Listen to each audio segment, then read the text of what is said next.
வணக்கம், நான் உங்கள் ஜெயா. இன்றைக்கி நம்ம இந்த வீடியோவில் ஆல்பர்னி இன் இந்தியா இதில் 68வது சாப்டரை பார்க்கலாம் வாங்க. வீடியோக்குள்ளே போகிறதுக்கு முன்னாடி இந்த வீடியோவை லைக் பண்ணுங்கள், உங்கள் ஃப்ரெண்ட்ஸோடு ஷேர் பண்ணுங்கள். சப்ஸ்கிரைப் பண்ணாதவங்களாம் ப்ளீஸ் சப்ஸ்கிரைப் பண்ணி சப்போர்ட் பண்ணுங்கள்.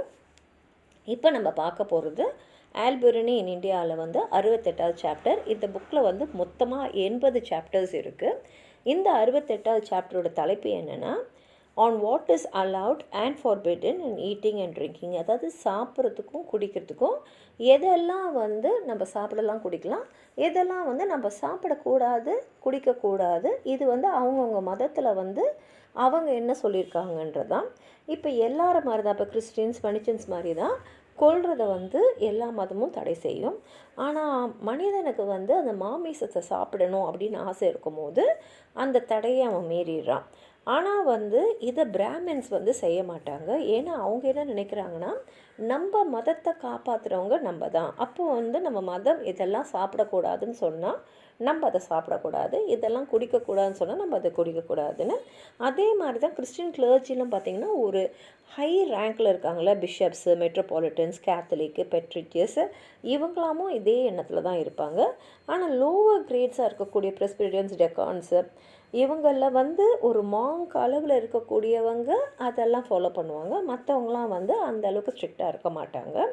இப்போ எதெல்லாம் சட்டப்படி சாப்பிடலாம், சட்டப்படினா அந்த மதத்தில் சொல்லக்கூடியது, சட்டப்படி சாப்பிடலாம், சட்டப்படி சாப்பிடக்கூடாதுன்னு பார்த்திங்கன்னா, சில மிருகங்களை நீங்கள் ஸ்ட்ராங்குலேஷனில் கழுத்தை நெரிச்சு கொள்வது, இல்லை மூச்சு திணற வச்சு சாப்பிட்றது, இல்லை கழுத்தை அப்படியே வெட்டிடுறது, அந்த மாதிரி ஒரு சில மிருகங்களை நீங்கள் சாப்பிடலாம் அப்படின்றத சொல்கிறாங்க. ஆனால் சாப்பிடலான்னு சொன்னால் அந்த மிருகத்தை கூட அதுவே திடீர்னு இறந்துடுச்சுன்னா நம்ம சாப்பிடக்கூடாது.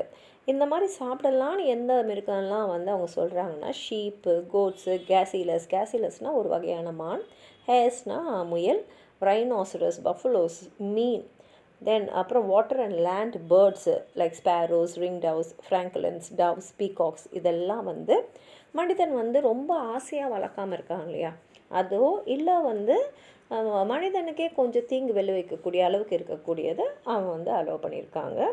ஆனால் எதெல்லாம் கண்டிப்பாக சாப்பிடக்கூடாதுன்னு மதம் என்ன சொல்லுதுன்னா, மாடு, குதிரை, மியூல்ஸு, அது ஒரு வகையான குதிரைங்கள் தான், அப்புறம் கழுதை, ஒட்டகம், யானை, அப்புறம் நம்மளே வளர்க்கக்கூடிய போல்ட்ரினா இந்த கோழி, வாத்து, வான்கோழி, இந்த மாதிரி நம்மளே வளர்க்கும் போது செய்யக்கூடாது.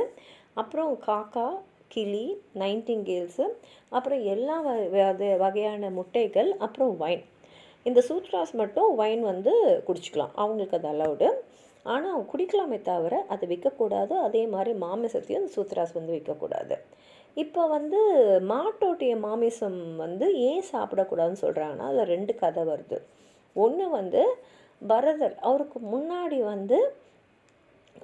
மாட்டோட மாமிசம் சாப்பிட்டுட்டு இருந்தாங்க. ஏன்னா அதை தான் கடவுளுக்கு அந்த பூஜையெல்லாம் பண்ணும்போது பலி மாதிரி கொடுப்பாங்க. பலி கொடுத்துட்டு அவங்க சாப்பிட்டுட்டு இருந்தாங்க. ஆனால் போக போக மனுஷன் பலவீனமாயிட்டே வந்தான். அவனால் ஒரு ஒரு பலி கொடுக்கணுன்னா அதுக்கு வேண்டியதெல்லாம் செய்கிறதுக்கு அவனால் முடியல. எல்லாமே காலப்போக்கத்தில் மனுஷனுக்கு ஏற்ற மாதிரி எளிமையாக்கிக்கிட்டே வந்தாங்க. இப்போ வேதங்கள்லாம் கூட முதல்ல ஒரே ஒரு வேதமாக தான் இருந்தது. பின்னாடி மனிதர்களுக்கு எளிதாக புரியறதுக்காக அதை 4 வேதமாக மாற்றியிருக்காங்க.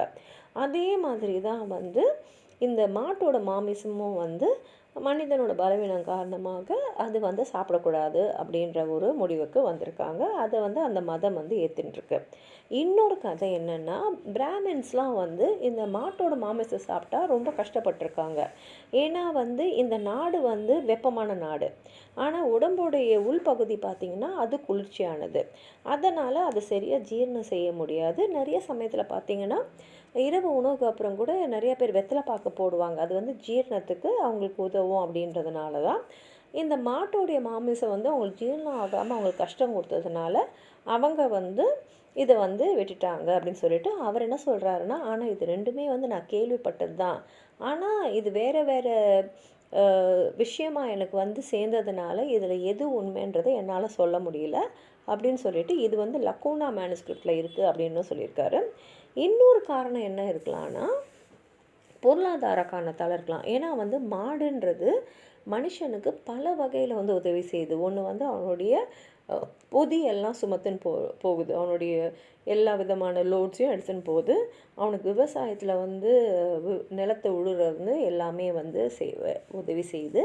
அப்புறம் வீட்டுக்கு பால் கொடுக்குது. பால்லேருந்து நம்ம வந்து நிறைய ப்ராடக்ட்ஸ், அதாவது தயிர், நெய், இந்த மாதிரிலாம் நிறைய பொருளை நம்ம செஞ்சுக்கிறோம். அதோட மாட்டோட சாணமும் வந்து மனிதனுக்கு உதவியாக தான் இருக்குது. குளிர்காலத்தில் அதோட மூச்சே வந்து அவனுக்கு வந்து ஒரு வெப்பத்தை தருது. அதனால் ஒருவேளை வந்து அல்லாஜி எப்படி நீங்கள்லாம் கூட இதெல்லாம் சாப்பிடக்கூடாது அப்படின்னு சொன்னாரோ, அதனால் அந்த மாதிரி மாட்டையும் சாப்பிடக்கூடாதுன்றது இருக்கலாம். ஏன்னா அல்லாஜி வந்து பேபிலோனா வந்து இப்போ வந்து பாலைவனமாக ஆங்கின்னு வர்றதுனால இந்த மாமிசத்தெல்லாம் சாப்பிடாதீங்கன்னு தடை விதிச்சிருக்காரு.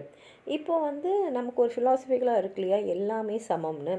ஏன்னா அவர் என்ன சொல்கிறாருன்னா, ஒரு இந்திய புஸ்தகத்தில் வந்து நான் படிச்சிருக்கேன். இப்போ எல்லாமே ஒன்று அப்படின்னா சிலது வந்து அலௌடு, சிலது வந்து தடை செய்யப்பட்டிருக்கு. ஆனால் அலோவ் ஆனதும் சரி, தடை செய்யப்பட்டதும் சரி, எல்லாமே ஈக்குவல் தான். என்னென்னா அதோட உடல் சக்தியில் தான் அதோடைய மாறுபாடு இருக்குது. இப்போ ஒரு ஓனாய் எடுத்திங்கன்னா அதால் வந்து ஒரு ஆடை வந்து கிழித்து சாப்பிட முடியும். அதனால் அந்த ஆடு வந்து ஓநாய்க்கான உணவு. ஏன்னா ஒரு ஆடால் போய் ஒரு ஓநாயோட சண்டை போட முடியாது. அதனால் அதுக்கு அது உணவாயிடுது. இதே கருத்தை நான் நிறைய ஹிந்து புஸ்தகங்களெல்லாம் படிச்சிருக்கேன். ஆனால் ஒரு புத்திசாலியானவன் அவனோட அறிவை பயன்படுத்தி ஒரு பிராமணனும் கண்டையிலும் சமம் தானே அப்படின்னு அவன் நினச்சானா, அப்போ எல்லாமே தானே அவனுக்கு சமம். அப்போ வந்து அவன் எல்லாத்துலேருந்து தானே வந்து அதுக்கு அவன் தீங்கு விளைவிக்காமல் இருக்கணும். இப்போ வந்து சிலதெல்லாம் அவன் சாப்பிடலாம் அப்படின்னு சொல்லியிருக்காங்க. ஆனால் அவனுக்கே அது பிடிக்காமல் இருக்கலாம். அதே சமயத்தில் சில பேருக்கு அது வந்து அவங்களோட அறியாமையால் இதை சாப்பிடக்கூடாதுன்னு சொன்னால் கூட அவனுக்கு வேணும்னு நினைக்கலாம். இதுவும் இங்கே நடக்கும். அதாவது வந்து ஒன்று தடை செய்யப்பட்டது அப்படின்றதுனால மனிதர்கள் வந்து அதை அப்படியே ஃபாலோ பண்ணலை. ஆனாலும் வந்து 2 பிரிவாக பிரிச்சிருக்காங்க. இதெல்லாம் தடை செய்யப்பட்டிருக்கு, இதெல்லாம் வந்து நீங்கள் சாப்பிடலாம், இதெல்லாம் நீங்கள் குடிக்கலாம், இதெல்லாம் நீங்கள் குடிக்கூடாதுன்னு இருக்குது அப்படின்னு சொல்லி இந்த சாப்டர் முடிச்சிருக்காரு. உங்களுக்கு எதாவது சொல்லணும்னு நினச்சிங்கன்னா கீழே இருக்கிற கமெண்ட் பாக்ஸில் எழுதுங்க. இது மற்றவங்களுக்கு ரொம்ப உபயோகமாக இருக்கும். நன்றி.